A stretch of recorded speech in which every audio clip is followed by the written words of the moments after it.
اعوذ باللہ من الشیطان الرجیم، بسم اللہ الرحمن الرحیم۔ پیارے بچوں، السلام علیکم۔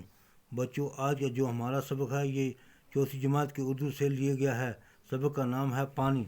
بچوں، کل ہم نے یہ سبق یہاں تک پڑھا تھا، آج ہم یہاں سے آگے پڑھیں گے۔ پانی تمام زندہ چیزوں کے لیے ضروری ہے۔ ہمارے پالتو جانوروں کو پانی کی ضرورت ہے، انہیں بھی پیاس لگتی ہے۔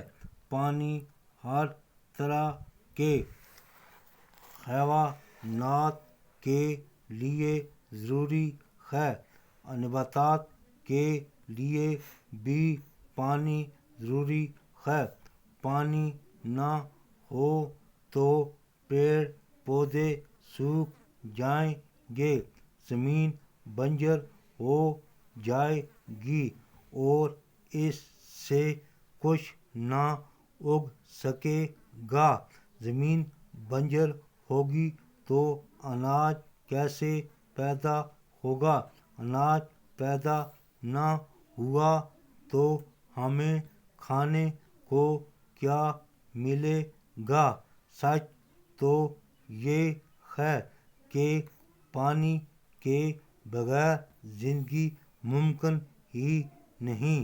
ہمیں چاہیے کہ ہم خدا کی اس نعمت کی قدر کریں، پانی ضائع نہ کریں، اس کا مناسب استعمال کریں، پانی گندا نہ کریں اور اسے ہر قسم کی غلاظت سے صاف رکھنے کی کوشش کریں۔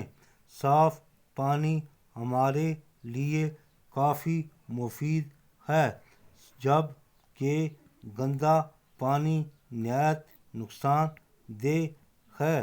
جو پانی کھانے پینے میں استعمال کیا جائے اس کا صاف ہونا ضروری ہے۔ صاف پانی کا کوئی رنگ نہیں ہوتا، یہ بے رنگ ہوتا ہے۔ اس کی کوئی بو نہیں ہوتی، یہ بے بو ہوتا ہے۔ اس کا کوئی ذائقہ نہیں ہوتا، یہ بے ذائقہ ہوتا ہے۔